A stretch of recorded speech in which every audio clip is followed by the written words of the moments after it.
Kira-kira ibu bapak saudara-saudara kalau saya tanya, saudara tadi pernah mengalami ketakutan toh? Pernah mengalami kegelisahan, kekhawatiran kan? Kira-kira kekhawatiran, ketakutan, kegelisahan dan lain sebagainya itu siapa yang buat? Orang lain bukan. Sebagian besar penderitaan manusia itu bukan datang dari ancaman orang lain, bukan karena ditakut-takuti oleh orang lain, tetapi sebagian besar penderitaan manusia itu muncul dari dalam pikirannya sendiri. Ya. Saudara takut hantu, apa hantunya menakut-nakuti? Pernah hantunya menakut-nakuti gitu? Oh begitu. Karena kita tidak lihat sendiri, pikiran kita mungkin kebanyakan nonton film horor, ya pikirannya sudah hantu. Kalau udah pikirannya hantu bagaimana? Tidak bisa tenang, jadi takut. Nah inilah pikiran jahat menakut-nakuti kita. Ya.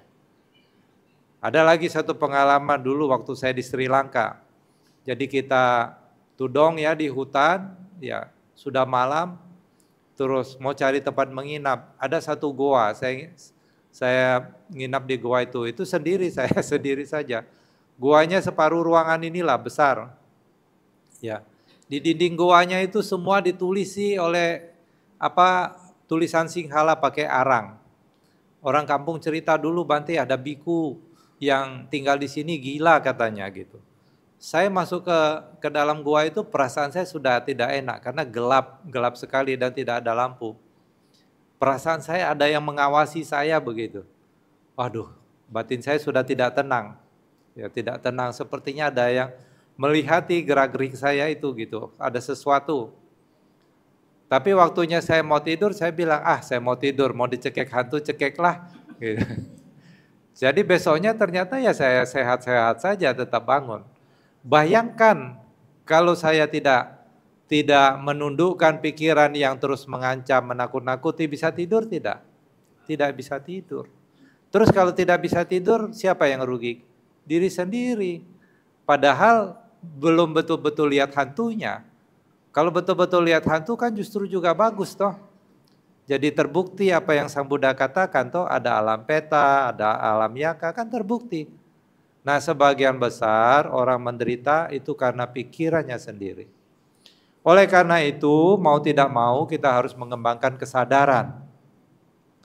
Dan untuk mengembangkan kesadaran, Sang Buddha Guru Agung kita mengajarkan cara-caranya gitu. Dan cara-caranya tidak sulit. Tidak sulit untuk mengembangkan kesadaran. Yang sulit itu kemauannya. Ya. Kemauannya sulit. Apa saja walaupun itu mudah, Ibu Bapak Saudara-saudara, kalau kemauannya tidak ada bisa dilaksanakan tidak? Bisa dilaksanakan tidak? Walaupun itu mudah. Ya, tetapi karena kemauannya kurang, hal yang mudah akan jadi sulit. Ya. Bagaimana cara mengembangkan kesadaran? Kita diajarkan oleh Guru Agung kita untuk belajar bermeditasi. Setiap hari Kamis ya, di wihara ini ada latihan meditasi. Ada latihan meditasi. Ada enggak yang hadir pada malam ini? Dari rumah ke wihara ini membutuhkan waktu 30 menit, ada tidak? Rata-rata di bawah 30 menit toh? Betul kan? Tidak ada 30 menit apalagi 1 jam baru sampai sini. Dalam artian kan dekat. Ya, dekat. Zaman dulu orang untuk mengembangkan ilmu kesadaran ini walaupun jauh didatangi. Kenapa? Karena pada saat itu orang betul-betul memahami. Mengembangkan kesadaran itu betul-betul bermanfaat. Ya, betul-betul bermanfaat. Jadi walaupun itu jauh dia akan datang. Nah zaman sekarang semuanya mudah, tetapi walaupun semuanya mudah, apa-apa mudah zaman sekarang, kira-kira orang hidupnya lebih bahagia tidak? Lebih banyak orang menderita. Apa buktinya? Rumah sakit jiwa lebih penuh dibanding dulu. Ya. Sekarang lebih banyak orang stres. Padahal semua mudah. Kalau zaman saya kecil dulu saya ingat sekali. Mau masak nasi saja harus pakai kayu bakar, nyalakan dulu kayunya, ya toh. Kalau kayunya habis mesti cari dulu di hutan, kumpulin kayunya. Zaman sekarang, ya, kalau mau makan sambil duduk itu makanan bisa datang sendiri. Asal punya handphone aja, ya, gampang kan? Tapi begitu mudahnya, dengan banyak segala kemudahan, apakah batin orang menjadi lebih bahagia? Tidak. Kenapa? Karena orang tidak sadar.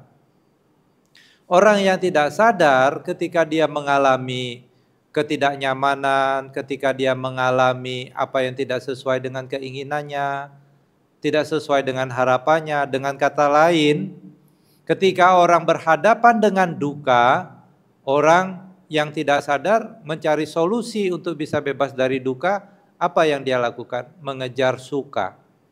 Apa yang menyenangkan menurut dia itu yang dia kejar.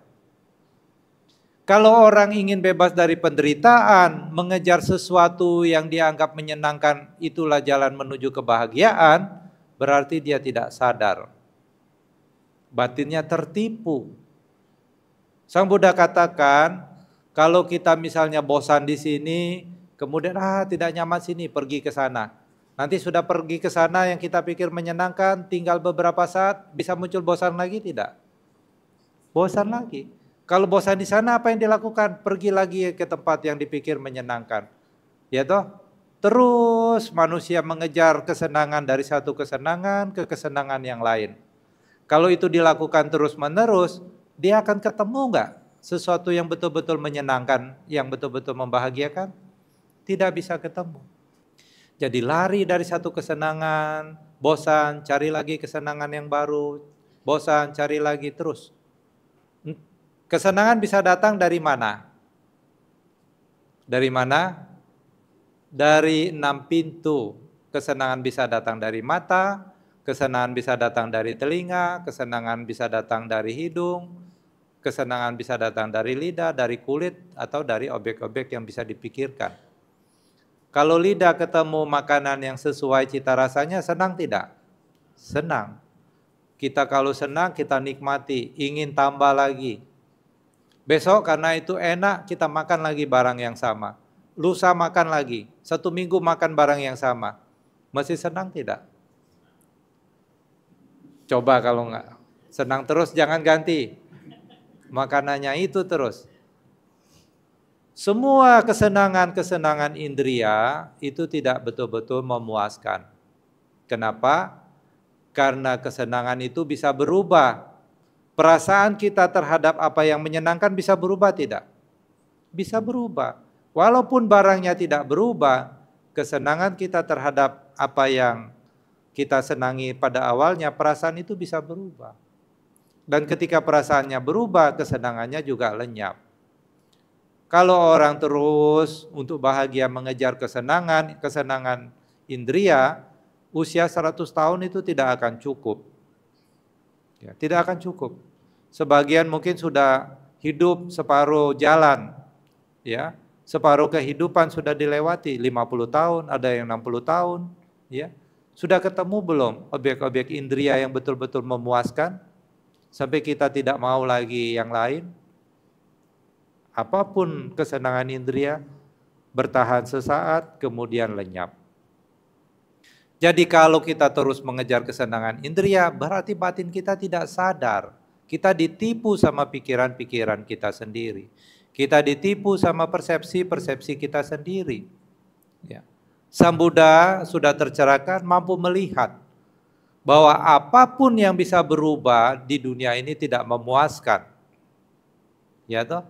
Apapun yang bisa berubah di dunia ini tidak memuaskan.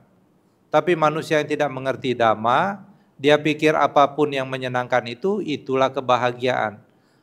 Nah ibu bapak saudara-saudara, kalau orang sudah memperoleh sesuatu yang dianggap bahagia, dia ingin kebahagiaannya cepat berlalu tidak? Dia ingin kebahagiaannya lenyap tidak? Tidak toh. Dia berusaha untuk mempertahankan kebahagiaan tersebut. Kalau sudah dapat apa yang dia senangi, dia ingin terus seperti itu. Begitu tidak kejadiannya? Nah, kalau saudara tidak tahu, maka saudara harus mengembangkan kesadaran supaya saudara tahu apa yang terjadi di dalam batin kita masing-masing.